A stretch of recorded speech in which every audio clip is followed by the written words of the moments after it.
Utah State gets the victory, 83-78. Time to kick off your post-game show right here on the Aggie Sports Network from Learfield. All brought to you by Farm Bureau agent Brandon Jensen. Give Brandon a call right now. You can talk about this one, 435-752-4800. That's 435-752-4800. It's your future. Time to protect it. Well, the Aggies protect it, get it done tonight, and move on to Mountain West Conference play now that the conference season is now over. Spence, overall thoughts on this one? Great win.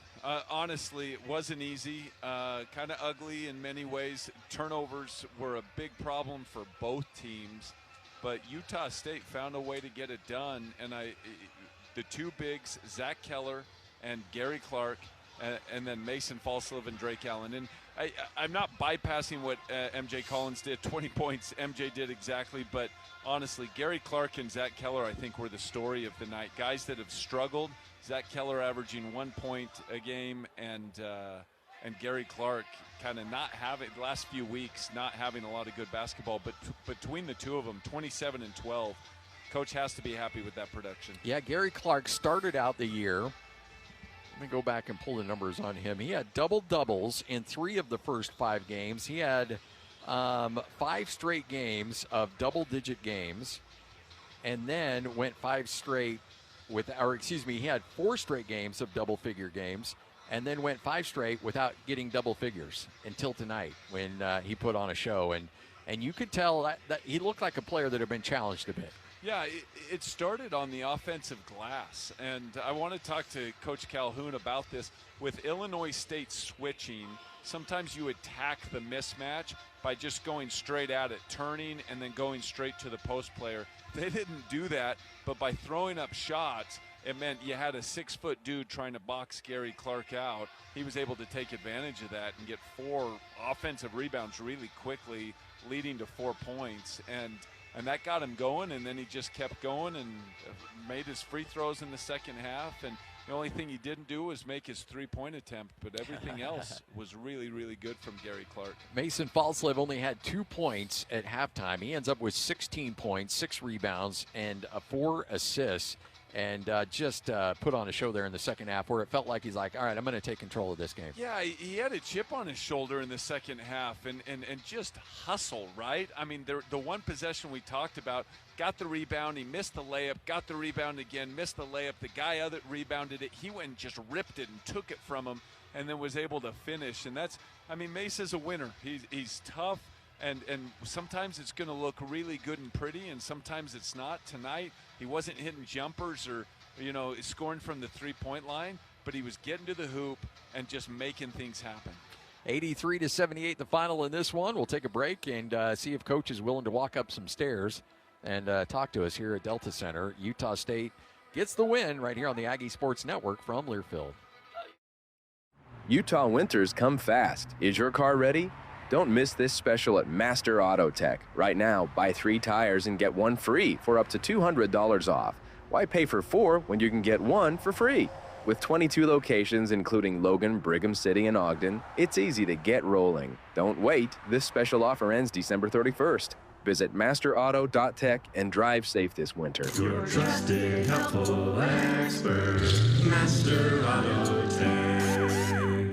Hi, this is Ashley with LSS Insurance. Medicare can seem complicated, but it doesn't have to be. Let us help. We'll answer all your questions and get you specific information that fits your needs. Medicare is not one size fits all. We'll help you find the right coverage for you. Call 752-9493. You can ignore the TV and the junk mail. We'll get you the exact information you need. We will help you access the benefits that are important to you.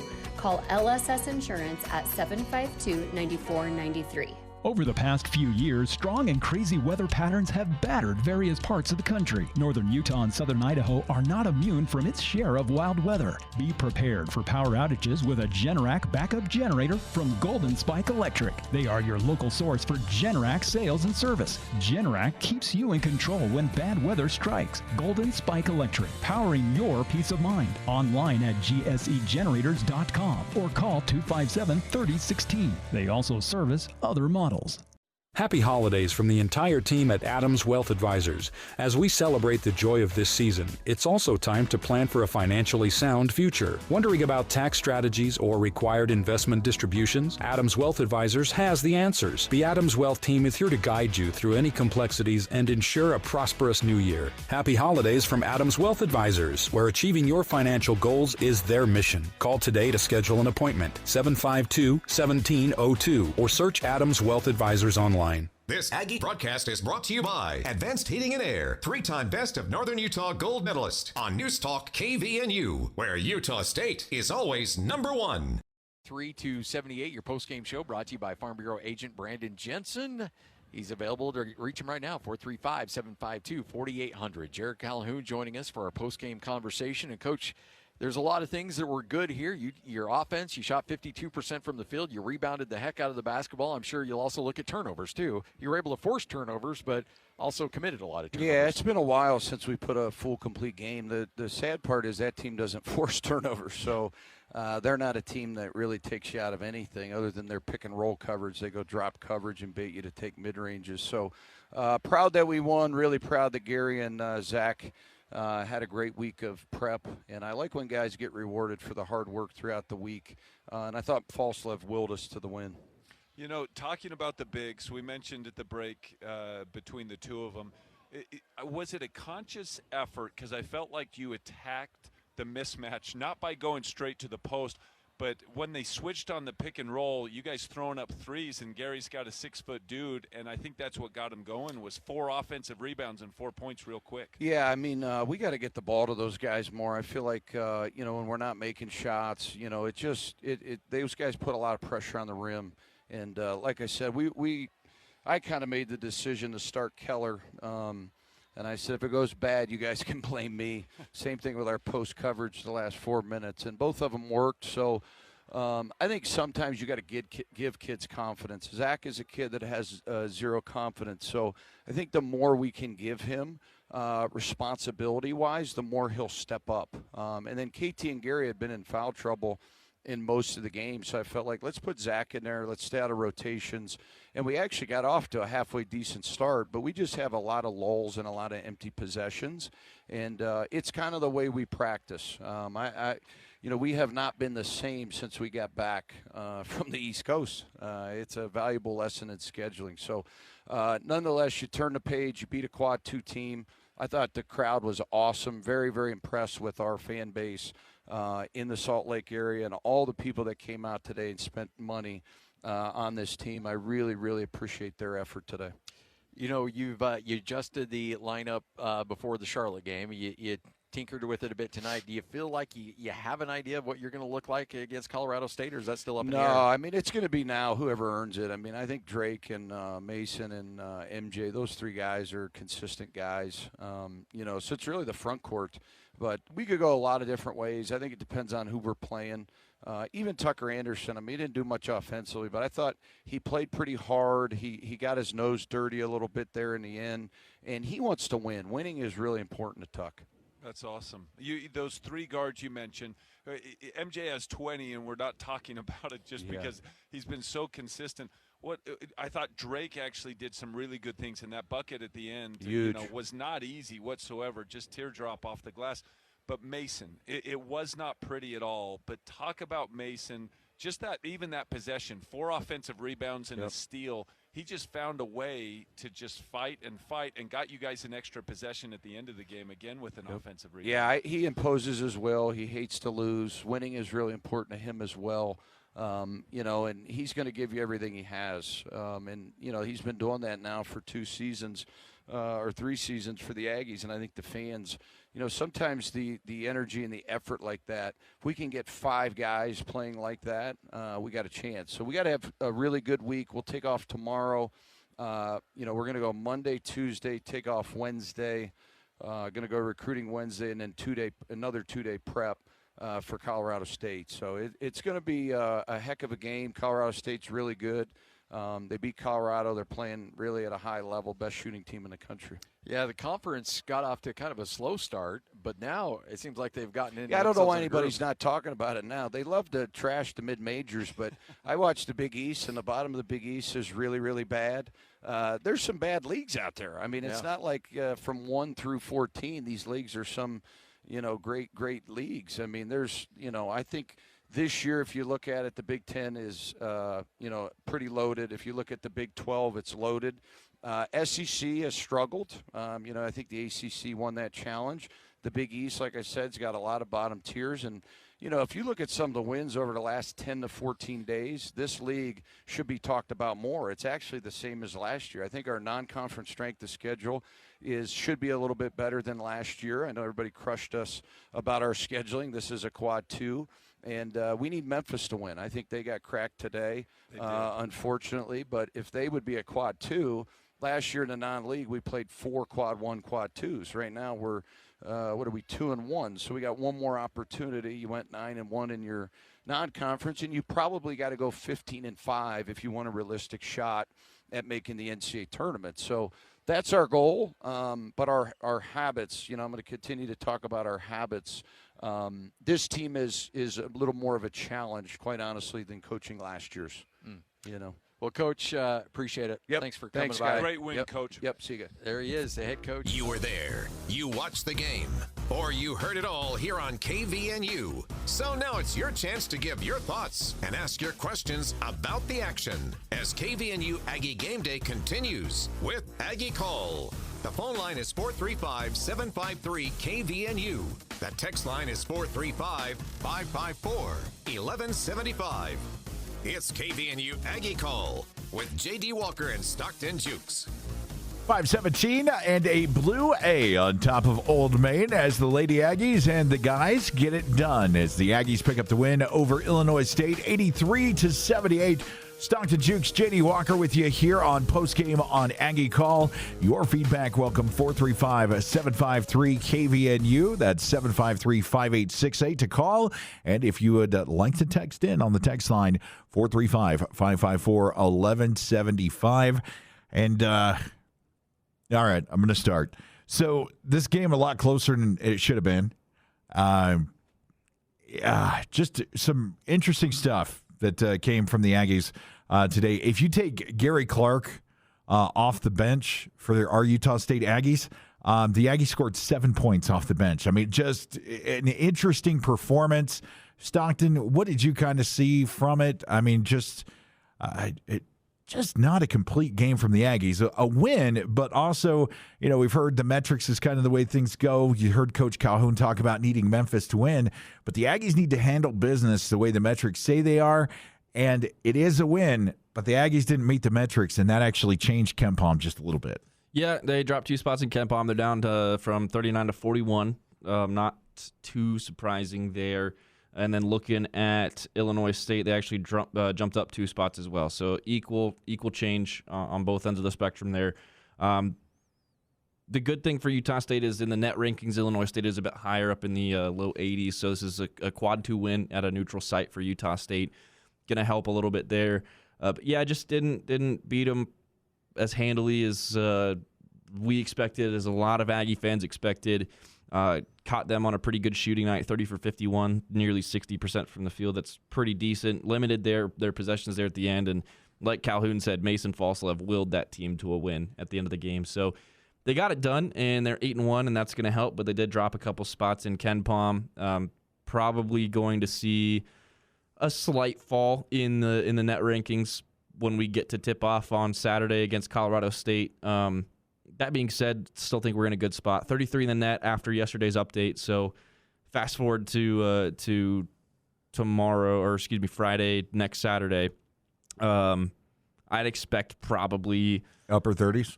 Yeah, somewhere between 36, 38 is my expectation. And of course, it depends on what happens around the country over the next 5 days too. So there's some stuff that can happen. If Utah State didn't have any outside influence, I'd say they'd probably fall 2 or 3 spots. But you got enough to get the job done.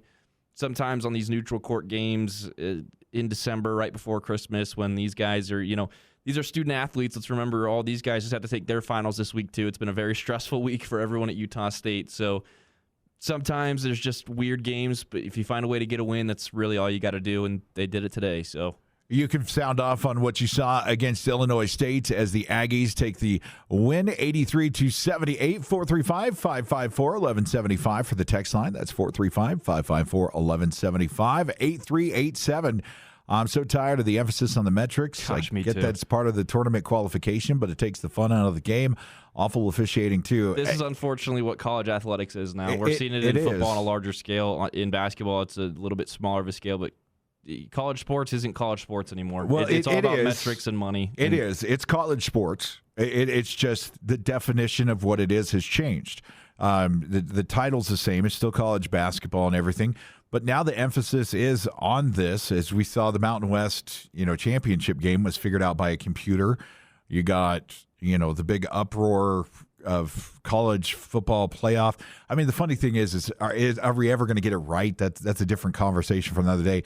I mean, BCS, college football playoff, AP poll. What I'm we saying should just here do is rock, paper, scissors. The essence of college sports, what it was, at least for me over the last 20 years when I was getting into college, is gone. It's gone. Yeah, it's essentially changed. like you can call a Twinkie a Brussels sprout. It doesn't make it a Brussels sprout. Yeah, but it's changed, but it's still going to be college sports. Like it doesn't change. It's just the definition of it underneath. Like, look, baseball was totally different until free agency was introduced, and then Reggie Jackson was able to be sold to the New York Yankees. Sports evolves. NFL, you had players, and then free agency came about, and they have the franchise tag and restricted, and that's been over 30, 40, 50 years of those professional sports leagues. Right now, we just saw the pendulum switch from these universities and the major networks getting all the money, and the conference is getting all the money, and now the players are getting some of that through revenue sharing and everything else, and we're seeing coaching salaries go through. We're seeing private equity. It's just the pendulum swing, and everything will shake out. It might take 5 to 10 years, and it's going to be a little bit messy, but that's where we're at right now. I wish you could just go on wins, and you could say then, hey, you make 27 wins, but we're at the thing where if another team's got like 24 wins, but those wins are better quality against a team that maybe has 29, it's just that it's really the weird kind of place we're in right now. Well, and listen, the last part of the sentence here, it takes the fun out of the game. College sports has evolved into a business. Yeah, it's about the metrics. It's about the money now. That's what it is. Utah State has to play to the metrics to get into the tournament, to make more money for the program, to be more successful going forward, to have more money in the NIL budget, to compete with the higher money programs. This is what it is now, and this is, unfortunately, the change and the adaptation that we accepted when NIL was introduced without any sort of regulation is, okay, professional sports is about the money and the inflow and the outflow. This is what college sports is now. It's now a business. Yep. That's what this is a business. This is for the longevity of athletic departments and schools as a whole. So you got to embrace. You got to play the game as it is. Yeah, you got to embrace those metrics too, because Coach Calhoun, the face of fundraising for the program, like he has to go back to those same donors and same fan base and say, hey, this is, we talk about this, but he wants to be able to prove that this is a good investment in Aggie basketball. And that's what I think some of the frustration is. I look at it as the game ends and 83-87. I totally feel you on this, but I look at it on the game as it ends, and I'm like, okay, we were supposed to do this. This is how it's going to impact us here. I think my disappointment more in this game is I expected the Aggies to do a lot better. Well, they were up by double digits halfway through the second half. It should have been more comfortable. And then it was so much closer than it was. We can talk about the officiating, because the awful officiating. There was some pretty dead on. Those guys couldn't figure out what a travel was tonight. The foul discrepancy wasn't too bad, 16 for Illinois State to 14 for Utah State, but that's including Illinois State fouling for the last about 50 seconds of the game. So it's there were a lot of Casper calls. There were some ghost calls out there on Utah State. There were some offensive fouls called that should have been defensive fouls. There were some missed travels, especially on number 35, that Walker guy for Illinois State. He was just kind of doing whatever he wanted to do with the basketball in his hands, and they just didn't blow whistles on him. So that was frustrating to watch. But again, like I said, sometimes you're going to have these weird games. It's a weird time of year. Mentality's probably feeling a little bit weird for the team at the end of finals, going into the break. neutral site game, different kind of crowd environment. Like everything about this game was just a little strange. But at the end of the day, you have to execute. You do, because you can't. You can't especially go. if you have a 12+ point lead against a team like this with 10, 12 minutes to go, you just got to get down the stretch and finish the game. You got to step on the stake. And it's the lack of a complete game that we have yet to see from this Utah State basketball team. John Kreese is the bad guy in the Karate Kid movie, but when they're saying finish him and put him in a body bag, that's what you need to do. That's the instinct you have, and it's the climate of college sports that the NCAA has created at this point. Yeah, it's just the way it is. And looking at the good and the bad and the ugly here on KVNU Aggie Game Day, and you can sound off to 435-554-1175. That is. Mason was, I thought, that, MJ led in scoring. But Mason, you pointed it out when we were talking while Coach Calhoun was on, the 6 offensive rebounds really stood out. And I think if that drive that Mason has, if Mason has that drive, and that can be something that moves to the rest of the team, we're seeing it come out on the court a little bit more, and we saw that from him at the end of the season last year. It's what you want out of a leader, and especially like that's the response getter for Utah State is you call them out, you get under their skin a little bit. That's how you get a response out of this team, and so Mason knows that, just like Calhoun knows that, and they're going to start dogging on each other. But look, it's it's just a weird game to me for so many different reasons. It should have been a lot more comfortable than that. There's no way around that. That being said, I'm not too miffed at a 2-spot slide in Ken Pom at this point in the season. And 435-554-1175. You can sound off. We'll get back to the text line. Hoping to hear from Coach Calhoun and maybe a player waiting on Jason Walker. He's down at the Delta Center. We'll check that out. Going to take a break. We'll be back here on KVNU Aggie Call. Holiday parties and events at the Riverwoods Conference Center offer a festive and fun holiday atmosphere. Paired with catering from Elements Restaurant, your special occasion can include tasty hors d'oeuvres, delicious entrees, and decadent desserts that always deliver excellence. Now accepting reservations for this holiday season. The Riverwoods Conference Center and Elements Restaurant easily accommodate large or small events. Visit theriverwoods.com or call 750-5151. The Serenoni in-store only holiday sale is here, December 8th through the 22nd. Hi, I'm Emily, and our everyday prices are already lower than other luxury blanket brands. And this year, even Santa would call these deals extra nice. Save anywhere from 25 to 40% off select blankets and more, and give the gift that will be used every single day. And if Santa's list is looking a little long, we're your one-stop shop for last-minute Christmas magic. Come shop our store on 10th West. Serenoni, wrapped in comfort, gifted with love. When the snow starts flying, be sure your tires are ready. At Express Tire, they work with all vehicles and all tire sizes with safety and comfort a priority. As a Point S Tire team member, you're backed by a nationwide warranty that includes roadside protection. No appointment needed. Just stop in and they'll get your tires winter ready. 3200 North Main. Express Tire, tires for less. Express Auto, where tires and service come together. Hi, this is Robbie with LSS Insurance. If you're about to turn 65, the Medicare phone calls, mailers, and emails can be unreal. Out-of-market telemarketers simply do not understand Utah, Idaho, or your individual situation. We have real answers and real solutions with local help. At LSS Insurance, we are your health insurance specialists. Call us 752-9493. Having local help makes all the difference, and there's no cost to you. Call 752-9493 or visit LSSINS.com. Les Olson IT is your source for top quality technology. We carry the latest desktop and laptop PCs in stock, configured to your specific needs, and backed by our award-winning support team. And if your business demands high-performance hardware, we offer custom-built computers that can tackle any task. We also offer great computer accessories like monitors, keyboards, speakers, Fujitsu document scanners, and more. Get a quote today. Les Olson IT.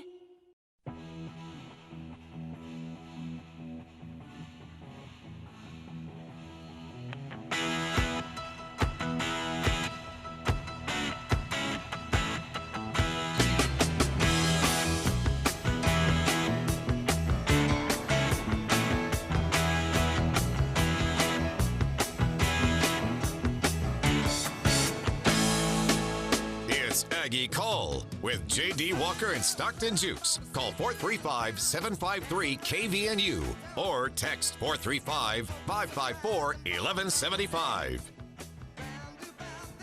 Welcome back to Aggie Call after the Aggies pick up a big win down at the Delta Center, 83-79. Here at your feedback here on Aggie Call. The phone line open at 435-753-5868. That's 753 KVNU. Also, the text line buzzing right now at 435-554-1175. And Stockton, we've got some Aggie fans that want to sound off about the game today. 9315 said, instead of Mr. Old St. Nick, I got to see Phantom Call not once but twice or more, also related to the Tooth Fairy. What was or not the difference in this game between USU and the other team from back east? I think we're talking about Charlotte here.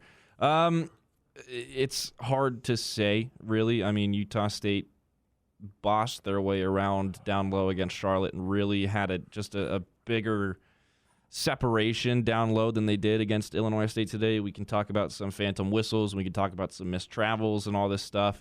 But looking at some of the hard numbers here, Utah State actually shot better in this game than they did against Charlotte.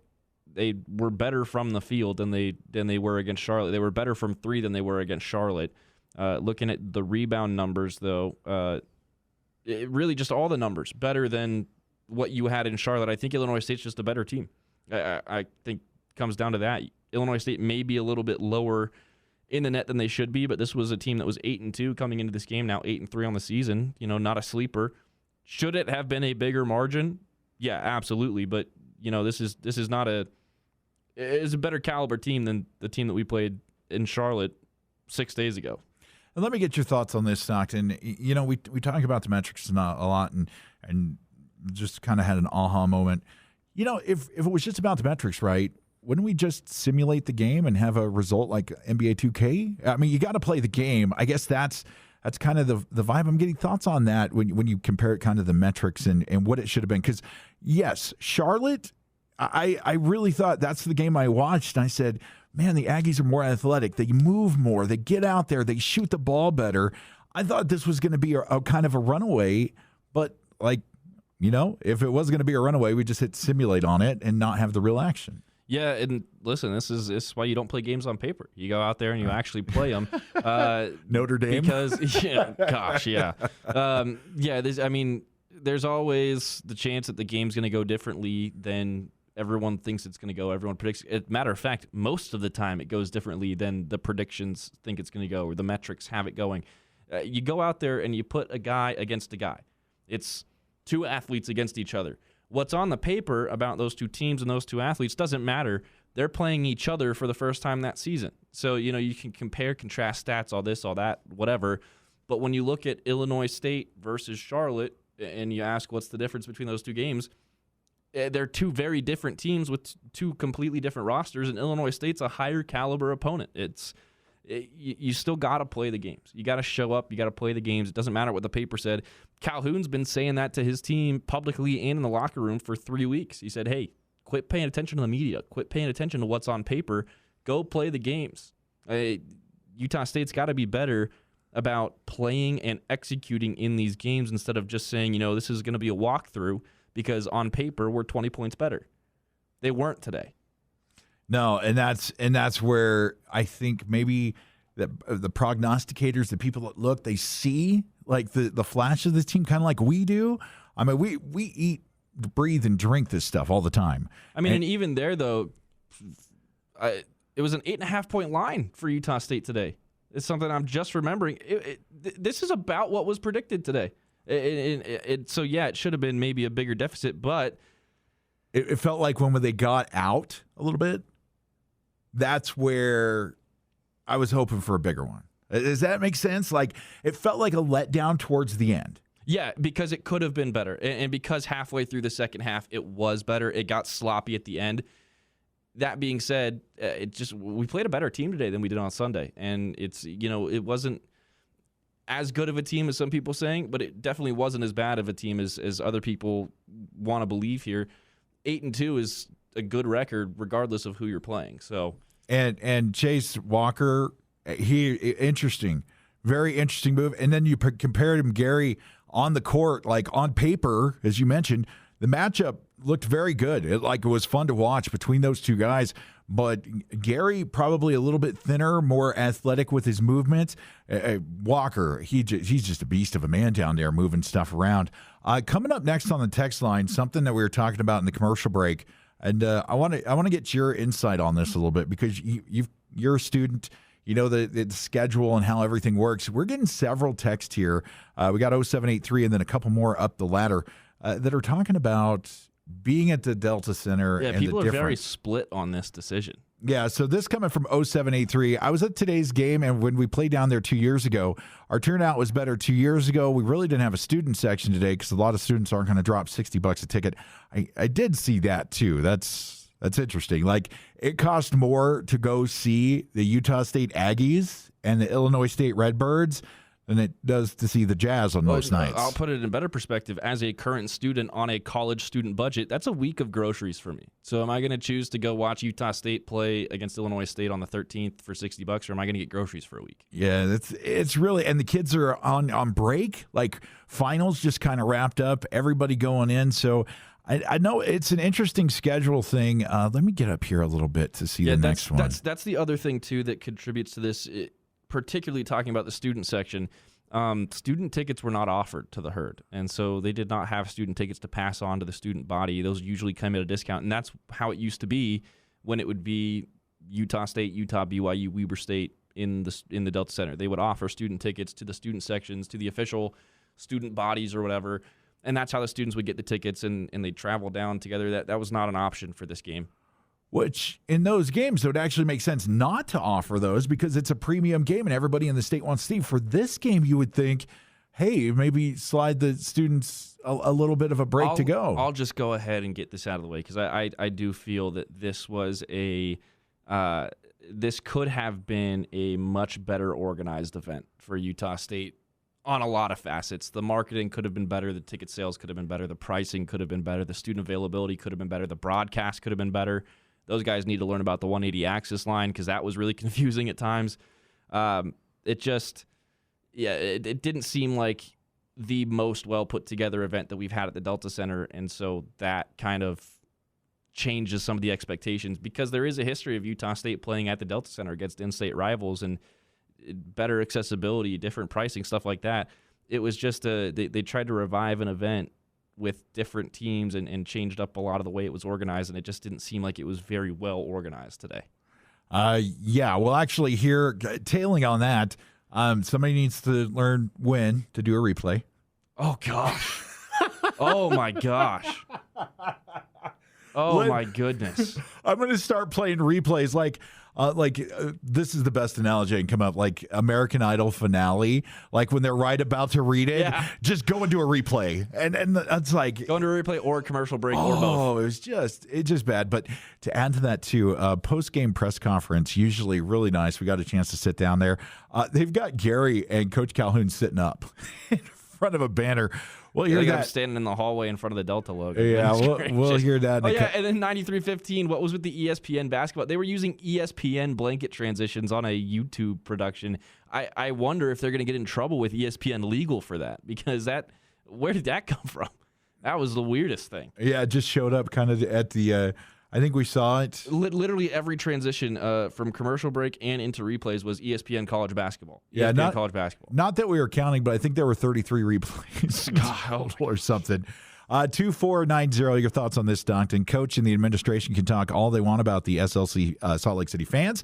At the game, it's BS, maybe 800 fans instead of 8 to 10K in Logan. Good choice.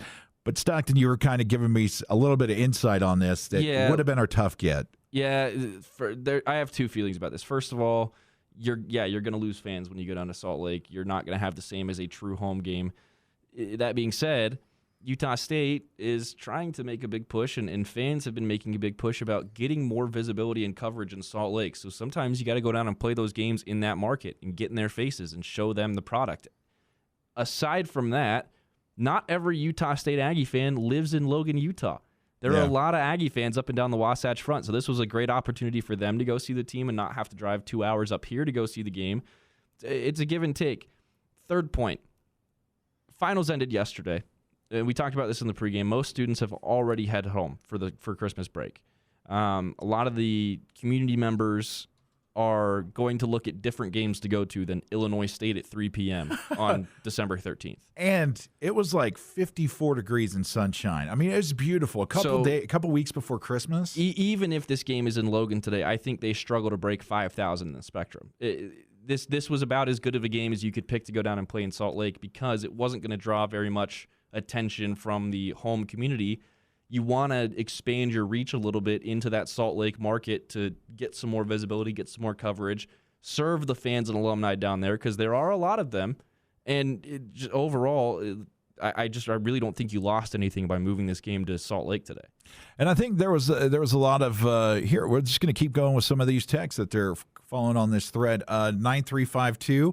Fun excuse to come to Salt Lake City for the day, but I'm sick of these neutral site home games. Unless playing another Utah team, I don't want to be in any more of these. I think Coach Calhoun kind of mentioned that, like UVU.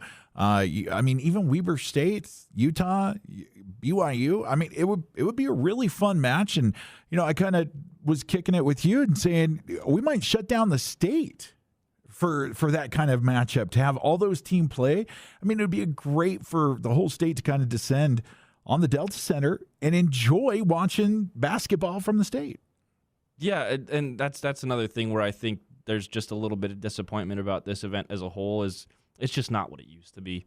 It's just not. If you're not playing these in-state rivalry games on a neutral court, then it takes a lot of that appeal and that specialty away. And I hate to say it, but Utah State and Illinois State is not a marquee game in college basketball. It's not going to attract a lot of fans, and that's why I don't think you lost a lot of engagement by moving that down to Salt Lake, but I also don't think that did the event any favors either because it wasn't going to attract a lot of fans. So it kind of, with this game, because of the time of year and the nature of the matchup, I don't really think you were going to get 8,000 either way. If they were to play like a conference game, say in February, down there, that was absolutely not. No, absolutely not. You don't think it would get a lot of? I know it would move it away from the Spectrum and stuff, but do you think it would get more of a polarizing look on it from Aggie fans down south? A better matchup would draw more fans in the building, yes, but it would be way worse than having this game in the Delta Center because you lose the Spectrum advantage in conference play, and you cannot give that up in the Mountain West. That's a good point. Thinking about that, 3398, kind of on the same line here. We still had way more than UVU in their game before. Living along the Wasatch Front, I was grateful I could drive to Salt Lake and be closer for the game when I drive through Logan. And 3398. I know you appreciate that short commute, and we appreciate you texting in here on KVNU Aggie Call. And that was kind of the exposure to get it out there. 25.85. Utah versus Mississippi State was cheaper for ticket prices than USU Illinois State. I did see that. Thoughts on that, Stockton? I would need to know who sets and determines the pricing for the event. If it's under the Delta Center, if it's under their promoter that set the event, if it's up to the athletic departments on what they charge for entry. So I don't know who set the prices, so I don't really know. Gut check says that Utah is a worse basketball team than Utah State, and the get-in price for Utah is going to be lower than Utah State throughout this season. I wonder if there's any sort of I know Jason Walker every once in a while gets a Freedom of Information Act to find some stuff to get. It would be curious to find what the agreements are to these kind of things, and when it was agreed to. Also, would be interesting too to see when it was scheduled. We've known this was going to be at the Delta Center for a couple months, I want to say. Yeah, was it like early October or late September? When they released the schedule, we knew this game was going to be played at the Delta Center. Okay. I wonder, this is a good point, though. I wonder if it was something that, like an MTE that we agreed to before that schedule was released, and they just said, whoever you have in this window, bring, or whatever. So that would be interesting. But, yeah, I think interesting that the Utah game is priced differently, but there's a lot of moving pieces when there's an event like this where control of the price is not always in one set of hands or the set of hands you would expect it to be. So, and it might be, and there might be several people coming to the table to get a slice of the pie. So that could be an interesting thing. 9315. I'm an Aggie fan and alum that does not live in Cache, but I also don't live on the Wasatch Front. But 9315, we appreciate you being in all the time. Up next, I think I've got one more here. Or actually, I've got two more. Oh, we just got an interesting text from Eric Franson. Yeah? Big friend of the show, as you may know.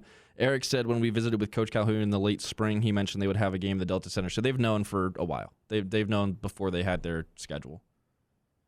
This was going to be they were going to have a game down there.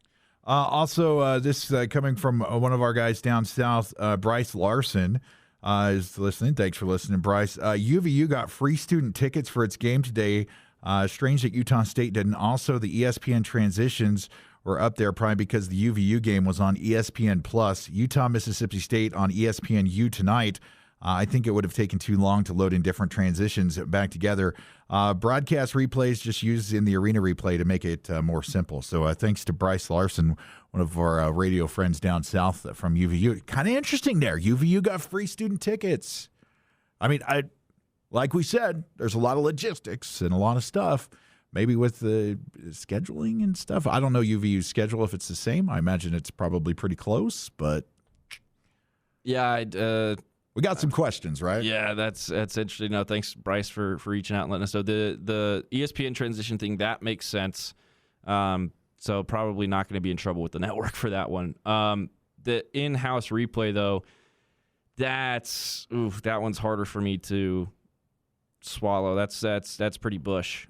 Yeah, pretty bush league. You got to, especially if you're going to do a TV broadcast on YouTube and advertise, offer it. Like, you got to separate the in-house video board from the over-the-air broadcast. And I will say this: you and I are snobs when it comes to broadcasting. We really strive every time we do a show. We talk throughout the week. We plan. We prognosticate. We do everything to make it sound better, from music to what we do or how we change it up. So we're always looking to get better. So sometimes when you see those little things that are just it to me, sometimes it makes the program or those involved, it looks really minor league. Utah State is a top 40 net basketball program in this country. They deserve better.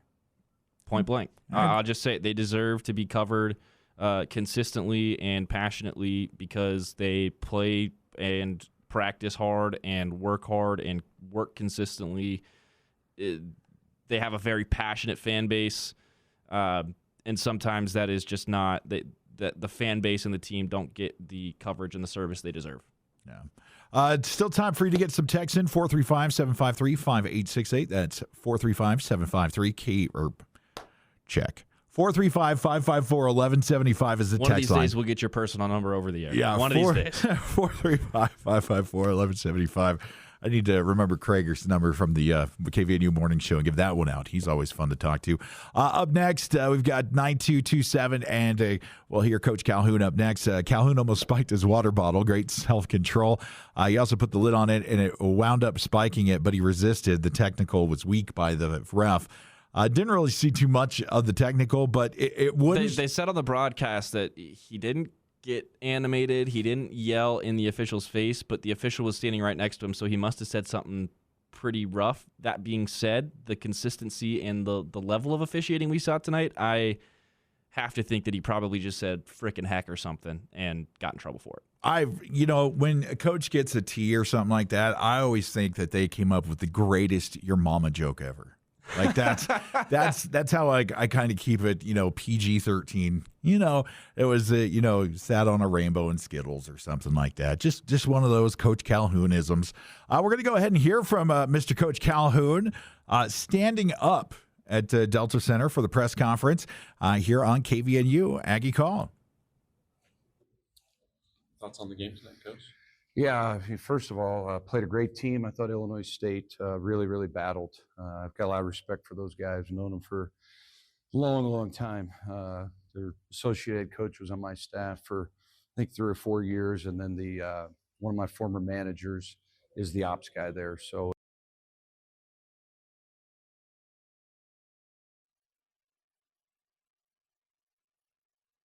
All right, a little bit of a problem getting that up there here on KVNU. Hold on just one second and see if I can get that to reload. And here it is. I've known Coach Pete in a long, long time. So I knew they would fight. They never stopped. They're going to be a quad 2. I truly believe that. I believe in their team. I think they can win the Missouri Valley. But really proud of our guys. You went up against a team with a lot of size. You dominated the glass, especially the offensive glass. Just how nice was it to see your team finally coming through in that regard? Yeah, I mean, we practiced it all week. I told you guys 2 days ago, what Joe Missoula shared with me, practice what you suck at. We weren't very good at rebounding the ball. So we put a huge emphasis on that this week, and I think it paid off. Garry, especially early on, Garry Clark really does. Yeah, really proud of Zach and Garry. I thought those two kids had great weeks of prep. You get rewarded when you practice and you worry about the right things. That's really what basketball is about. The preparation, the 3 days leading up into this game was really elite for Garry and Zach. And, I kind of made the decision about 3 days ago to start Zach Keller. He's a kid that has zero confidence. I don't know if anybody's ever given it to him or what the case is with him, but I was going to give it to him tonight. And I really believe in him. And I think the more we empower him and the more responsibility we give him, he's going to get better and better. So hopefully this is a breakout game for Zach because he's 6'10", 245 pounds. Those guys, we don't have a lot of those guys. Kind of Adlin as well. You started him today again, and kind of looks different than the beginning of the season, but I think they scored the first 7 tonight. Kind of gave you a spark early. Yeah, I mean, Addie will get better and better. Hopefully Elijah Perryman, the same. I have a lot of confidence in those two freshmen.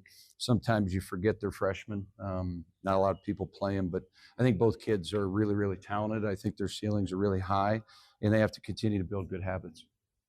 The technical, was that a frustration from throughout the game or just? I don't want to really say too much about it, but it was actually a joke.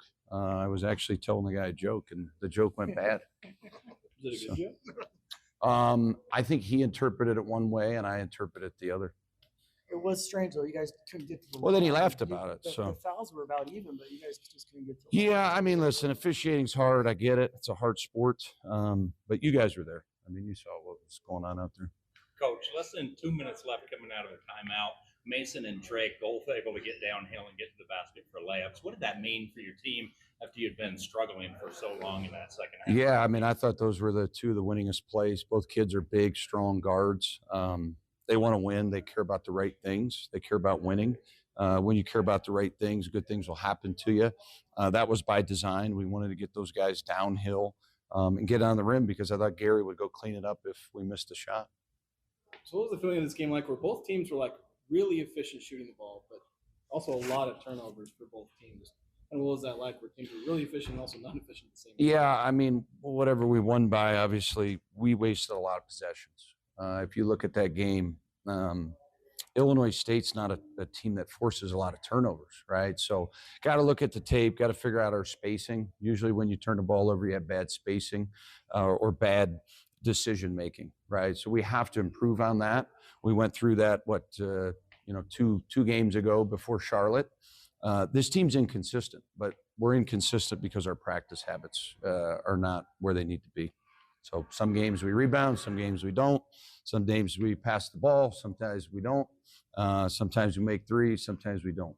All right, so when you really start to fall in love with the process, I think the sky's the limit for the team. It's just the secret is how do you get them there, right? And that's what we got to keep doing.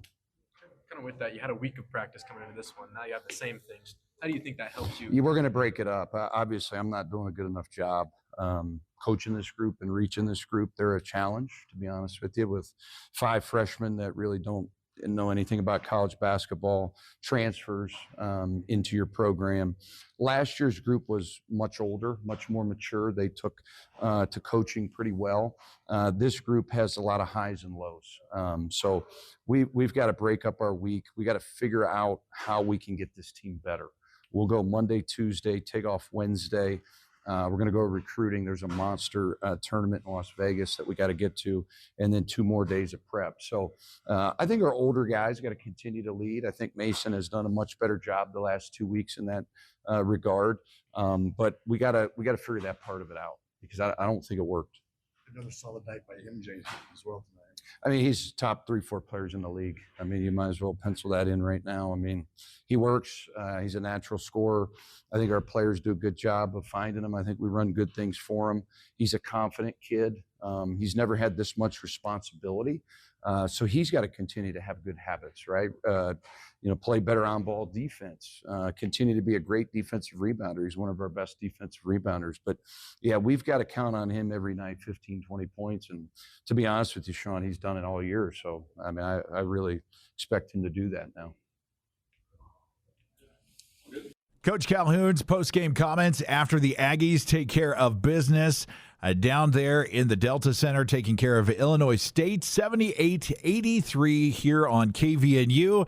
And got a couple of text questions that come in during that interview with Coach Calhoun. Yeah, 4545 had a question. Calhoun mentioned Joe Mazzulla, Coach Mazzulla in there. For those of you who may not be aware, Joe Mazzulla, current head coach of the Boston Celtics, he's actually a Jerrod Calhoun product. He was Calhoun's top assistant at D2 Fairmont State a few years ago. He succeeded Calhoun as the head coach at Fairmont State once Calhoun left to go to Youngstown. And Calhoun has always had a close relationship since they were on that staff at Fairmont. Very, very cohesive coaches. They go back and forth all the time. But, yeah, Calhoun and Mazzulla talk shop a lot, as you might imagine friends and fellow coaches do. Mazzulla, one of the best minds in the game right now, and Jerrod Calhoun is the reason for that. Calhoun found him and propelled him. And also Coach Mazzulla, Neemias Queta's coach now in Boston, and Queta's getting a lot of starts there as the big man in Boston. But also he was at the fundraising event that they held in the offseason. He came into town with some of the former Aggie players and talks, and it's kind of cool to have those connections and for the players to have access to NBA-level coaches, and also, mentioned Sam Merrill, Neemias Queta, and some of the Justin Bean, some of the guys who've come back to speak to this team. In this 2025 era, we talk about finances and NIL and everything, but still really important, some of those personal relationships that coaches have. Yeah, and we're seeing that, I think, with Bronco this year specifically. I think a lot of guys that he was able to convince to come to Utah State did not come here because of where the program was at a year ago. They came here because Bronco was coming here. So it's a very similar type of sway where I stand by what I said earlier in the show, where the money speaks in the NCAA now. The money's going to lead where it leads, and it's going to be the first thing on the docket. But those coach relationships still do matter. They very much matter. We've seen it with Bronco in small aspects. Calhoun, I'm sure, is no small reason why Mason Falslev has not gone and gotten big money from a P4 school. There are just these interpersonal relationships that sometimes, and unfortunately increasingly rarely, money can't override. But if you were to take two coaches, and I think they're totally different personalities when you come to the two coaches back and forth. But the results speak. Yeah, they do. And so Coach Calhoun has these relationships, and I think you're right. There's going to be a lot. And I can't blame him. If I was 19, 20, 21, you're telling me a sport I've been playing for 12 years I can get paid big bucks for? And be set up for the rest of my life? I mean, and get a great start. You get a degree. I cannot fault anybody for that. But I have to believe, and maybe this is where I sit shotgun with Santa Claus, I have to believe that there is this remnant of athletes out there that just want a chance, that just want to perform. Diego Pavia the other day was on an interview, and it said Coach Prime recruited him to Jackson State and flat out said, "You're not going to start above my son, even if he gets hurt." Blah, blah, blah, blah, blah. Like, there's stuff like that goes on, but there's coaches, I think, like Coach Calhoun and Coach Mendenhall, and also other great coaches across college sports that show if you come here, just like MJ Collins said, Coach Calhoun's letting me be me. And that's, along with the NIL and stuff, they're going to be athletes that are looking for a spot to shine, and sometimes – I don't know about sometimes. You put a hungry guy across from a guy who's well-fed, there's going to be some eating. I think that's how Gary ended up here, too, out of the Southland Conference. He's just such a better player than being in the Southland for his entire career. So it's a player-by-player case, right? It's a different case with each player. And I think that Utah State has a couple of those guys. We've got, Mason Falslev, who has chosen to stay here despite the potential for bigger money and maybe even, the same amount of playing time at a bigger school. I can't believe that Calhoun is a small part of that. Like he's got to be much more than a small part of that decision. And there are guys out there that, aren't going to be completely swayed by the potential for NIL money because, I'm sure a lot of these guys, Mason Falslev, top of the list here, he could go sit on the bench and be a 6th or 7th man at an Alabama or a St. John's or let's a say BYU. He could go to Provo. BYU's tried to get him on the bench down there, and he won't go because he wants to play basketball for a team that believes in itself.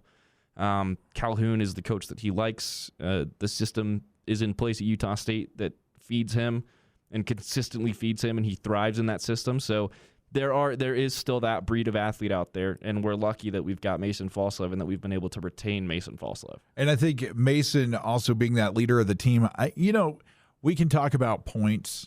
Points are kind of those sexy things, but I think the thing that sticks out to me is you said all 6 of Mason's rebounds were offensive rebounds, and 4 of them were in one sequence in the final 5 minutes of the game where Utah State basically had to get a bucket. And these weren't easy rebounds, Stockton. Especially for a guy that's given up 5 inches and probably 50 pounds against 35 down low. And then put those 6 offensive rebounds, put it with 4 steals. I mean, that is a gritty performance from Mason. Yeah, it doesn't get all the headlines of a triple-double or anything, but if you've got a guy that is your star, and it's been called in the press conferences with Coach, making a lot of money, all that stuff, you got that guy willing to do the dirty work. That says a lot for a team, and I've seen some of the guys catch that, but Mason to me is the clear leader of this team, and 16 points, 6 boards, 4 assists, 4 steals, a +7 in 33 minutes on the floor. MJ got the points high for the game. Garry Clark 18 and 8 boards, but I tell you, I feel like he's all the heart. I feel like Bryson Barnes and Mason Falslev. If you tried to contain their hearts, there would be some sort of supernova explosion. They have so much heart, so much drive, and that energy. It just makes you believe that they're going to win when they're out there on the court. Mason's one of those immeasurables. You can't measure the impact that he has on the team from a personality standpoint, an impact to the culture as a local standpoint, the type of player he is, the physicality that he plays with, the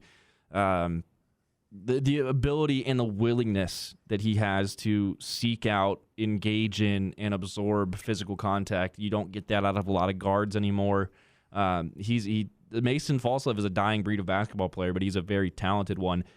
And he's just one of those guys where if he's not on Utah State's roster, it's just not the same team. And it's not because of anything that you can measure, because you can go and replace those 16 points somewhere else in this country. You can find a guy to come in and replace that in the transfer portal, but you cannot replace his personality and what he does in the locker room for this team. One of the first experiences I had with Mason was at Fisher's Home Furnishing. I was there with the Full Court Press. They were doing like a community event, and a young man, probably 8 or 9, came in, basketball, very shy. You can see very anxious. And man, I watched Carson, Mason, Ian, and Big Fish just there at the table, and they were great with everybody. But as soon as this little guy was in, and he was about 30 feet back from the table, and he was like, hi, and everything. I tell you, Mason got right up, walked down, and, you're standing next to those guys. It's intimidating for me, talking about Luke Baker there at Green Canyon. Man, he makes me feel really small. But Mason, these guys, and Mason just gets down on the floor right with him, starts talking to him. They're looking at the basketball and stuff. And that's the stuff, and it's probably because I'm a big softie, because I'm a dad. That's the stuff that matters to me, that shows me that he shows this determination on the floor, but knowing off the court, he's so important to this community and this team that, it's really easy to root for him and highlight when he has a game like this where, not the high scorer in points, but without the drive of Mason Falslev, this is not a win for our Aggies, I believe. Well, and there's also just like all these guys are PR trained and media trained now. It's the nature of the game. It has been in college sports for a long time. But there's Mason has these qualities of character, like you're mentioning, with that kid. Like, as a former shy kid, those are huge moments, just unbelievably impactful in that kid's life. And You can't PR train that into a lot of kids around this country. A lot of these college athletes, as well-intentioned as they are, just aren't going to be that kind of person. They're just not. Some people aren't that kind of person. That's okay. But they might not have the sensitivity to the moment or the development, but watching that, I tell you. And that's why it's so invaluable to have that from Mason, because you can't coach that. You can't teach it. Some people just have that innate ability to read and understand and feel that kind of emotion and be that kind of an emotional leader. And I also think that that's why when he's out there screaming at his guys on the court, it means so much more, because that's not who he is as a normal person. But when he's on the court and he's a competitor and he knows what his guys are capable of, he's going to hold them to that level of responsibility that he feels they can handle. And if he's going to be aggressive about it, that's why he gets such a response, is because he's not a guy that's going to scream at you off the basketball court. But when he's out there and he's incredibly passionate about what he's doing, you're going to get that out of him, and that's why he gets such a response from his team. He is just, I really think when all is said and done, you look back, it's going to be one of those that were like, man, it was just one of the great Aggies to come through here. Unanimous Aggie Hall of Famer. And Mason's influence is going to be, he's still plenty of playing time left in his career, wherever he chooses to go after, college. But he is, I guarantee you, there are hoopers here in Cache Valley, whether they're elementary, junior high, or high school. Maybe some of the kids that did the clinic with the Aggies, they're seeing this homegrown kid playing, and we've got some awesome prep players here in Cache Valley. It's going to be responsible for keeping some of these guys at home. I remember watching the buzzer beater right before COVID hit, where Sam Merrill wins the Mountain West Championship at the buzzer, and then a week later the tournament gets canceled. And I remember thinking, man, it is such a shame that Utah State is not going to get to go to the tournament and Sam Merrill's not going to be able to finish out his college career. Who is going to take his place? Who is going to be able to step into that role? Mason's done a phenomenal job, man. You really, for as much as we talk about the coaching turnover for Utah State and how consistent Utah State was through 4 different head coaches in 5 seasons and just continually competing for conference titles and continually making appearances in the NCAA tournament, the transition that we had from Sam Merrill, one of the greatest point guards in Mountain West basketball history, into Mason Falslev, not only do you have that guy, comparable with Sammy in production and the numbers he puts out there, but just as a team guy and as a culture guy and as a local guy, it's so important that had continuity in the program, and Mason was just the consummate guy to do that for Utah State. So I will always be a huge Mason Falslev fan, and no one's going to be able to get that out of me. Yeah, I'm pretty sure this is going to be a Mason Falslev hype channel. I remember one of the last things I said last basketball season is Mason Falslev, glorious king that you are, did nothing wrong. Like, he was the only guy that showed up in that UCLA game. So, I'm always going to be a Mason Falslev fan, and I think anyone that's a genuine Utah State fan is right there with us. Absolutely. 435-554-1175. Still a couple minutes before we wrap things up here on KVNU Aggie Call. That's 435-554-1175. We're going to hear from Garry Clark in just a second. Stockton. One more text from 4545. Okay. Colby King needs more minutes. Barnes needs less. Your thoughts? I think Barnes needs more development when you compare him to the point guard offerings. We were talking about some of the point guard play. A text got brought up by the point guard play. Drake's had a really rough couple of days. 4 assists, 4 turnovers today. 2 was the plus minus, not many points. Elijah came in. He didn't have any turnovers. And then Jordy. I think that's kind of the hierarchy at the point guard position. I know others will run the offense a little bit and it moves around. But, Jordy is an interesting case. I see some refinement. I see him shooting the ball a little bit more than last year. Last year, really hesitant.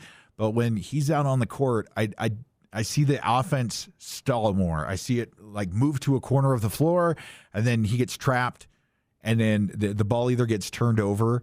And that's a little bit of the concern today, was the amount of turnovers from that point guard position. Jordy is undersized. Let's just be honest about it. Jordy's undersized. He's not as tall as a lot of the other guards in the conference. He's not as strong or as heavy as some of the other guys in the conference. That's one of the reasons Mason excels, is because he is built to absorb that contact that he takes so frequently. Jordy's not built to absorb that kind of contact, and he's too inexperienced to have the kind of awareness and body control that Mason has in those situations. There is some development that needs to go into the game there, but I think one of the biggest issues is, unfortunately, one of the things that you just can't really fix is the height and the weight. Have you seen growth of a development from Jordy's game last year, this year? I mean, I have. A little bit, but it's been inconsistent, and he's young. And I think that's where this team has changed this year, too, is we don't have as much need at that guard position anymore. We needed him to come in and take some minutes last year, especially when we went through some injuries and when some guys were getting tired, and Ian had a really inconsistent stretch for a couple weeks last season. So Jordy came in and he was consistent enough to fill that hole. We don't have a hole like that anymore, and we have guys ahead of Jordy like Elijah Perriman that can come in and contribute more than Jordy can. Could Jordy be earning these minutes in practice? Yeah, absolutely. We heard Calhoun say Garry Clark and Zach Keller earned their minutes tonight. Calhoun is a very different coach in a lot of ways than Bronco Mendenhall, but he is also a earned, not given type of coach. And so there's always opportunity to earn. Jordy, he can bulk up. He can size up a little bit. Maybe there's a late growth spurt. He's still got a couple of years of eligibility left. The need for Jordy's role that he had last year just isn't really there anymore for this team. And so I think that's a little bit of a difference too. He needs to develop the game a little bit, but it comes down to some of the size there for me. And some of the decision making, like the immaturity of not having the experience at that D1 level, panicking a little bit, making some bad decisions with the ball. It's immaturity that can be developed out. And it's going to be interesting to see once conference play starts on Saturday if the rotation tightens up or we continue to see a little bit deeper of a rotation. I think it'll be opponent by opponent, right? Like where you have Colorado State and Nevada and Boise State looking pretty strong as we've gotten a little bit more into the season. I think we'll see a tight 7 to 8 man rotation on Saturday against Colorado State. But when we go play like an Air Force or a San Jose State, you'll probably see 10 or 11 guys on the court. All right. So we've got Garry Clark's post-game comments thanks to Jason Walker at the Full Court Press from 4 to 6 Monday through Friday on our sister station, 106.9 The Fan, and also CashValleyDaily.com. His recap of the game will be posted up in just a couple hours when he gets that finished up. Also, real quick, got to mention it, Fernando Mendoza wins the Heisman Trophy this year. So kind of interesting to see how that year went. I was real excited when Indiana won last week, though. I can tell you that much. Me and my buddies were going crazy in the cash for like 5 minutes after they hooked that field goal. So yeah. So also coming up, our next meeting here will be for Colorado State conference play next Saturday. So we got a cool week for Aggie sports. Also probably hear some stuff from Coach Mendenhall as the Aggies head to the Idaho Potato Bowl coming up on Monday.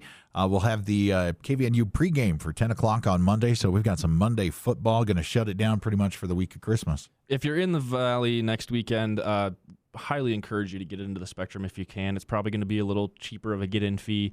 The student section is going to be a lot more sparse, so if you want to go over there and see what the game's like from the student section, there's going to be plenty of space at the top of that sections. All those sections takes up about a third of the Spectrum, I think. So, get over there, be loud. I know my family, they're going to be in town for Christmas, so they're going to go with my grandparents to that game on the 20th. It'll be cool to get them in the Spectrum and give them a taste of game day. And it's going to be a little different. It's Christmas break. Like I mentioned, finals ended yesterday, so a lot of folks going back home for a couple weeks and just not a lot of people on campus, but still think it's going to be a good matchup at the very least between two basketball teams that are probably the top two in the Mountain West at this point. I think we were at the game right around Thanksgiving break when we were there. Yep. And so I think the herd went 4 or 5 rows back. Normally they're stacked all the way. That was a UTEP game, yeah? Yeah, I think the herd's usually stacked. For when school's in session, I went like 4 or 5 games for the UTEP game. I went 4 or 5 rows. But when school is in session, the herd's usually packed back to Preston. I mean, it's just insane. So a great opportunity to get out, the family to head out. The tickets probably a little bit more affordable than today's tickets down at the Delta Center, and the commute. You're just right here in Cache Valley. Matter of fact, I'll pull up the get-in price right now. Let's find out. That sounds good. Garry Clark tonight as Stockton gets that.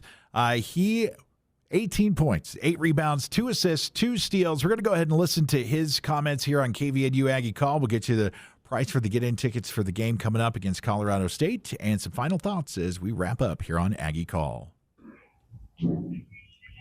I guess, first thoughts on the win. Just how to feel playing in the Delta Center and getting a good win against a good Illinois State team. No, it was amazing. It felt nice out there. We had a huge crowd out there. It felt like a home game.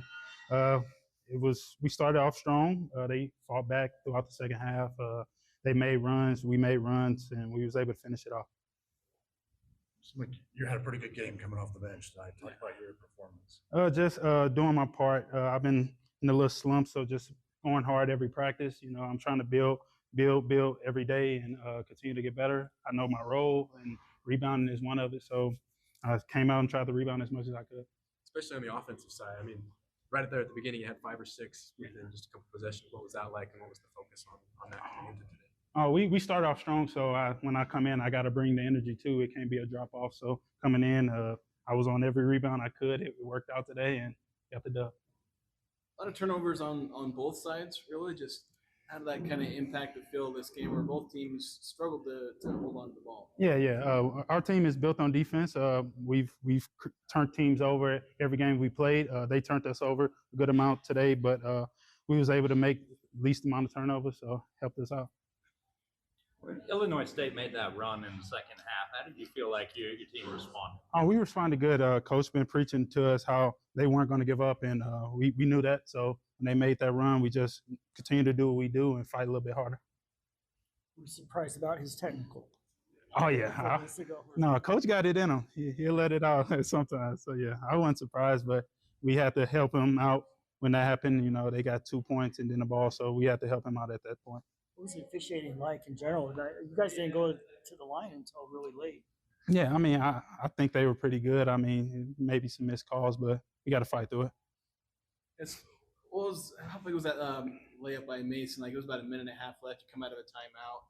You guys go up, I think, 5 at that point. Just how much did that really help you guys late in the stretch that you kind of broke a bit of a cold spell? Oh, yeah. Mason is our guy. So, yeah, getting him the ball as much as we can and him getting to his spots really helped us, and that was a big play for us. I know you can shoot threes. Did you want to shoot that three? I know the shot clock was out there. I mean, you were perfect from the field up to that point. I know. Well, I hadn't shot one all season. It was wide open. It was like 5 on the clock, so, yeah, I had to take it. Looking ahead, you've got Colorado State next. Does the mindset change in preparation this week with starting conference play? No, we got to continue to do what we've been doing, stacking days in practice. Our motto is going to continue to stay the same. We'll be ready. Garry Clark's post-game comments after posting 18 points, 8 rebounds, 2 assists, and 2 steals over the win over Illinois State. The Aggies take care of business, 83-79. And Stockton, you were looking up some of the ticket prices for the Colorado State game. Found something interesting out. Yeah, so I mean, obviously you can go on to these resales, StubHub, and whatever. They'll have people selling their tickets that they can't use. Cheapest I was able to find on there was like $69, but you can get $40 single game tickets at UtahStateAggies.com on the official athletics department website, and they've got tickets in basically every section but the student section for that game on Saturday. Get in price for kids $35, get in price for adults $40.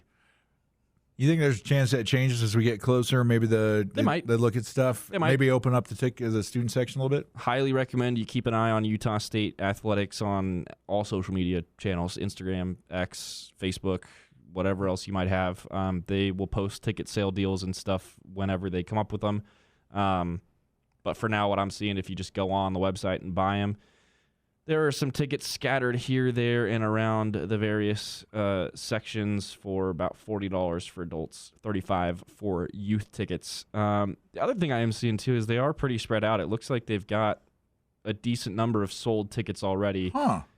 That being said, though, a lot of that is season tickets that a lot of season ticket holders may be on vacation with family, not able to attend the game. So your other option, obviously, is Aggie fans are good about this.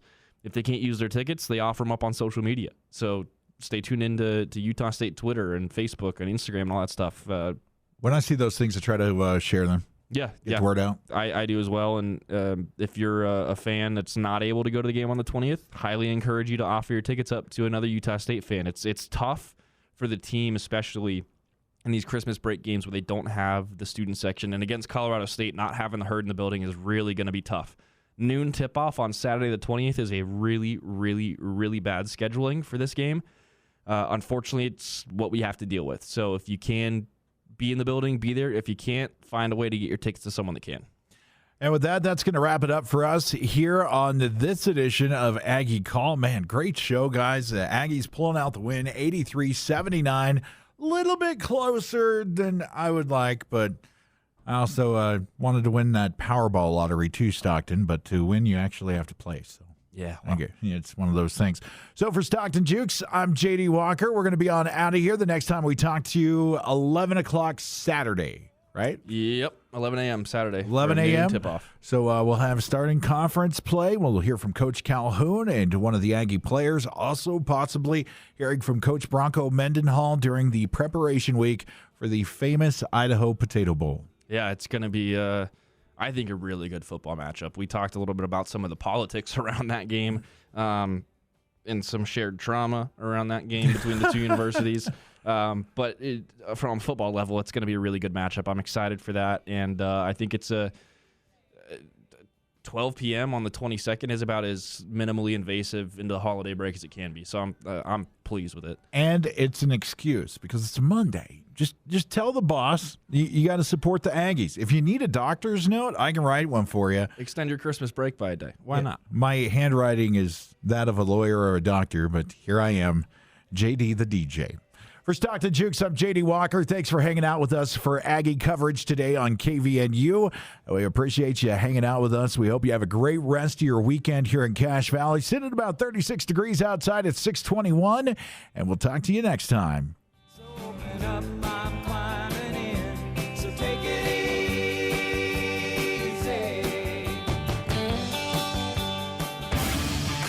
This Utah State broadcast has been a presentation of News Talk KVNU and the Cache Valley Media Group, the heritage home for the Aggies.